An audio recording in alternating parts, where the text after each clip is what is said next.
उसी प्रकार उनका अनुशासन और इस अनुशासन में अनुशासित हो रहे सभी श्रावकों को वंदन। मेरे ऊपर छाया जिनके कारण से मुझे इस बुद्ध शासन में उपसंपदा प्राप्त हुई, वंदन। और मेरे सभी आचार्य और कल्याण नीति के प्रति मंगल कामना करता हूँ।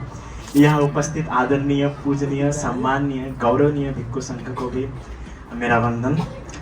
तो जिस प्रकार से इतना सुंदर कठिन चिवरदान का उत्सव इस कठिन के महीने में आप सभी को इसका लाभ मिल रहा है और भिक्षु संघ का दर्शन हो रहा है, बुद्ध धम्म संघ के प्रति गौरव करने का मौका मिल रहा है। और ये जो संस्कृति है कठिन की संस्कृति, आज कठिन की संस्कृति सिर्फ भारत में नहीं मनाई जाती है, तो विश्व में जितने भी बौद्ध राष्ट्र है, जहाँ जहाँ भिक्षु संघ गया, जहाँ जहाँ भिक्षु संघ जाके धर्म की देशना दी, वहाँ वहाँ लोगों को लगा कि कठिना तो होना चाहिए। क्यों ऐसा लगा? क्योंकि ऐसे दो भाव है जो मनुष्य में भावित हो जाते हैं, बहुलीकृत हो जाते हैं, जब वो धर्म को हृदयागमन करता है, जब धर्म को वो श्रवण करता है और जब धर्म के अनुसार वो जीना शुरू करता है। तो जब धर्म के अनुसार होना शुरू होता है जीवन में सब कुछ, तो ऐसा लाभ मिलता है, वैसा जीवन में सुख आता है, जीवन में परिवर्तन आता है। और ये सुख परिवर्तन जीवन में दो ऐसे भाव है जो बहुत दुर्लभ भाव है, वो भावित हो जाते हैं। आसान नहीं है। भगवान बुद्ध खुद कहते हैं कि ये दो भाव भावित होना बहुत कठिन है। तो कौन से वो दो भाव है? सबसे पहला कृतज्ञता और दूसरा परोपकारता। ये दो भाव बहुत दुर्लभ है, आसानी से उत्पन्न नहीं होते। कृतज्ञ भाव होता है क्या आसानी से उत्पन्न? एक बेटा कहता है कभी, माँ तूने मेरे को जन्म दिया है इसलिए मेरा कर्तव्य बनता है, मैं तेरे को जीवन भर क्या करूंगा, पालूंगा पोसूंगा, ऐसा बोलता है क्या? कौन बोलेगा? जिसके अंदर ये भाव भावित हुआ है। आप कितना भी पैसा लगा के, कितना भी खर्चा लगा के, रक्त निकाल निकाल के बच्चे को छोटे से बड़ा क्यों ना करें, पर जब तक उसमें कृतज्ञता भाव का बोध नहीं होता है, तब तक उसके मुख से वचन नहीं निकल सकते हैं। तो ये भाव बहुत दुर्लभ है और ये भाव होना ही चाहिए। और ये भाव के कारण आज विश्व में इतनी बड़ी संस्कृति का जन्म हुआ है, वो है कठिना। ये जो भाव होता है कृतज्ञता, अगर कृतज्ञता का भाव नहीं हुआ रहता आपके अंदर भावित, तो आपको कठिना में आने का मन नहीं करता, तो आपको कठिना में सेवा देने का मन नहीं किया रहता। ये कृतज्ञता भाव भावित हो गया है और इसी से जीवन सुखमय होता है। यहाँ तक कि बुद्ध कहते हैं दुर्लभो भिक्खवे लोकस्मिन् कत्तानु कत्तवेदी। बहुत दुर्लभ है ये भाव का मिलना। इंसानों का मिलना आसान है, बच्चों का मिलना भी आसान है, हर चीज मिलना आसान है, पर सबसे कठिन है इंसानों में इन दो भावों का मिलना। प्रेम मिलना भी आसान है, प्रेम मिलना भी आसान है, पर कौन सा मिलना कठिन है? कृतज्ञता और परोपकारता। अब कृतज्ञता में भी दो गुण होते हैं। कौन से गुण होते हैं? दो गुण, एक कत्तानु और दूसरा कत्तवेदी।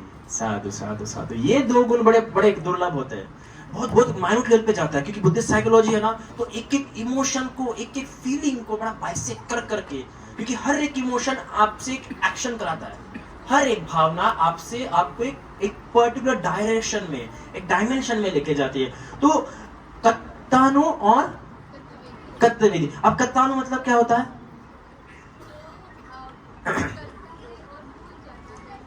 एक्नॉलेजमेंट कि इसने मेरी हेल्प किया है, इसने मेरी सहायता किया है। कई बार हमारे लिए बहुत सारे लोग काम करते हैं, पर उनको समझ में नहीं आता है कि इस व्यक्ति ने मेरे पे क्या किया है। कितनी शक्ति चाहिए होती है, संप्रजन्य चाहिए होता है कि इस व्यक्ति ने मेरी सहायता किया है, इस व्यक्ति ने मेरे पे क्या किया है, उपकार किया है। कई बार हमें फील नहीं होता, बच्चों को कभी फील नहीं होता माँ बाप के प्रति कि बाबा ये मेरी परवरिश करके मुझे पे क्या कर रहे हैं, उपकार कर रहे हैं। कई बार बच्चे बोल देते एहसान थोड़ी किया, जन्म दिया है तो पालना पड़ेगा। और इसके कारण से बच्चा जिस प्रकार से शांति, संतुष्टि और विनम्र होना चाहिए, जो तीन गुण है ना, आप सब चाहते हैं कि नहीं? आप भी चाहते हो कि आपके बच्चे में भावित हो, आप में भावित हो। कौन से तीन गुण? शांति, संतुष्टि और विनम्रता। ये भिक्षुओं में इतनी विनम्रता क्यों होती है? क्योंकि ये जानते हैं कि बड़ा दुर्लभ है, हम पे एहसान हो रहा है कि वे भिक्षुओं के दर्शन हो रहे हैं। हम लोग क्यों इतना आपस में इतना विनम्र रहते हैं, क्यों एक दूसरे को वंदन करते हैं, झुक के वंदन करते हैं? क्योंकि हमें पता है कि इनका होना हमारे लिए उपकार है, इनका मिलना हमारे लिए क्या है, उपकार है। तो जब ये भाव उनमें रहता है तो उनके द्वारा वो क्या होते हैं, कृत्य होते हैं। यही भाव 3 महीने आपने धर्म सुन के भावित किया है कि धर्म सुनने मिला हमें, हमारे कानों तक ये धर्म पहुंचा है। कोई भिक्खु सुबह सुबह उठ के हमें क्या दे रहा है, कुछ और भी कार्य कर सकते हैं, उनके पास कई सारे कार्य है, कुछ और कार्य कर सकता है। धर्म देना इतना आसान नहीं। आपको लगता है कि माइक हाथ में आकर बोलना शुरू करो, नहीं, बड़ा विचार करना पड़ता है कौन से टॉपिक पे बोले आज, उस टॉपिक को कैसे विस्तारित करे, कैसे समझाए, कैसे शब्दों से शब्द जोड़ते हुए लोगों में धर्म हृदयगत करे। आसान नहीं है धर्म देशना। अगर हमको जगह पे बोल दे कि धर्म देशना दीजिए बनते जी, हम बोले नहीं नहीं नहीं नहीं, भगवान का धर्म है, गौरवनीय धर्म है, सरल बात नहीं है, गंभीरता होनी चाहिए इसमें। आपको तो रोज बनते जी क्या दे रहे थे, धर्म देशना दे रहे थे। हम तो भी कभी कभार एस्केप करते, नहीं संदेश आज नहीं, आज टॉपिक नहीं है। तो आसान नहीं है कि हाँ माइक हाथ में आ गया और बस हमने भले पढ़ा होगा, पर धर्म की गंभीरता और सूक्ष्मता समझाने के लिए बड़ा बोझ लगता है, बहुत कठिनता होती है। तो इसलिए आपने कृतज्ञ होना चाहिए कि अरे आज इतना सुंदर विषय सुनने के लिए मिला, ये मेरे पे उपकार है, ये मेरे पे क्या है, उपकार है। और जब ये भाव भावित होता है तो संतुष्टि क्या होता है, भावित होता है अपने आप। लोग संतुष्टि प्राप्त करना चाहते हैं, पर संतुष्टि आप खुद के उत्पन्न नहीं कर सकते, वो प्रोडक्ट है, फल है जो मिलता है, और तब तक नहीं मिलेगा जब तक बीज ना बो। और बीज क्या है, कृतज्ञता। कि कोई छोटी सी भी, किसी ने प्यार से मुस्का के, आप किसी छोटी सी मुस्कान ली थी ना, कृतज्ञ भाव है, मेरे को देख के मुस्काया, गलत मत समझना, है ना, कि बंदी जी देख के हम कितना मुस्काते हैं, बंदी जी हमारे लिए कितनी प्यारी प्यारी बातें करते हैं, ताकि हमें भी, हमारा मन भी क्या रहे, सुखद रहे, संतुष्ट। इतने तपती धूप में भी बंदी जी बराबर कोशिश करें कि अपने मीठे मीठे शुगर कोटेड वर्ड्स है ना, प्यारे प्यारे शब्दों से क्या कर सके, आपको थोड़ी बहुत हृदय को शीतलता मिल सके। तो कृतज्ञता, इस कृतज्ञता के कारण ये कठिन उत्सव ने क्या लिया है, जन्म लिया। तो एक्नॉलेजमेंट कि वो समझता है कि मेरे पे उपकार हुआ है। इसलिए आप जब भी कुछ भी, कोई भी आपकी छोटी हेल्प कर रहा है तो पहले जानो, उसे समझो इतने मेरे पे उपकार है। फिर दूसरा है कर्तव्यवेदी। कर्तव्यवेदी मतलब क्या, एक्सप्रेस करना। क्या करना, लोग जान तो लेते, कई बार लोग जानते, पर कुछ लोग एक्सप्रेसिव नहीं होते, और एक्सप्रेसिव ना होने का से क्या, ओवर थिंकिंग करते हैं। फिर किसी को ओवर थिंकिंग से क्या होता है, माइग्रेन होता है। नहीं होता है क्या बंटी जी, नहीं होता है, ओवर थिंकिंग से तो माइग्रेन होता है। तो कर्तव्यवेदी मतलब क्या, वो एक्सप्रेसिव होता है, एक्सप्रेस करता है, हाथ जोड़ के एक्सप्रेस करता है। फूल अर्पण क्या करता है, एक्सप्रेस से कि अभी हम लोग आए तो कुछ लोग फूल ला रहे, कह रहे बनते जी आप आ गए, तो क्या करें, एक्सप्रेसिव, तो उसे एक्सप्रेस भी करना पड़ता है। आप सिर्फ ऐसा नहीं, मेरे को तो ऐसा नहीं याद है, ऐसा नहीं याद है, सिर्फ ऐसा नहीं याद नहीं, उसको आप जता रहे हैं कि नहीं, बता रहे हैं कि नहीं, अरे बड़ा सौभाग्य आपका। तो ये कत्तानु और कर्तव्यवेदी का फल है कठिन और उत्सव। यहाँ पे आप अपनी कृतज्ञता को याद रखते हुए प्रकट कर रहे हैं। आप जो धूप में बैठे थे, धूप में बैठने का लक्षण क्या है, गर्मी में बैठने का लक्षण क्या है, क्योंकि कर्तव्यवेदी है, बनते हैं, आपने 3 महीने धर्म सुनाया हमको, परिश्रम लिया हमारे लिए, धर्म सुनाना परिश्रम है। एक शारीरिक काम में जितना परिश्रम नहीं होता है, ज्यादा परिश्रम मानसिक काम में होता है। छोटी बात नहीं होती है विषय को विषय जोड़ के बताना। और धम्मसेन जी का तो आप जानते हैं, 3 महीने सुने हैं, कितना गूढ़, कितना गंभीर होता है। शब्दानुशब्द जुड़ते जुड़ते क्या सुंदर मोतियों की माला बनती है। ऐसे हमारे धम्मसेन जी क्या देते हैं, देशना, है ना। तो ये जो शहद में, जो मीठा शहद, धर्म का शहद प्राप्त हुआ है, कभी दूध मिला के मिला है तो कभी मक्खन मिला के मिला है, पर धर्म के सुंदर बोध से। और इसीलिए बहुत दूर दूर से यहाँ पे लोग आए। मेरे प्रोग्राम में दूर दूर से लोग नहीं आते, पता नहीं क्यों। तो शायद से वो कृतज्ञता और कर्तव्यवेदी भाव में भावित करने का, क्योंकि भावित किया जाता है, ये अपने आप थोड़ी आता है। अपने आप आता है क्या, एक माँ कितना भी लाड़ दे पर बच्चे को, बच्चा बोलता है क्या, नहीं, पर एक प्रेमी का लाड़ दे पर, बाबू सोना खाना खाया क्या, वो अपने आप रिस्पॉन्स में आ जाता है, एक्सप्रेसिव हो जाता है।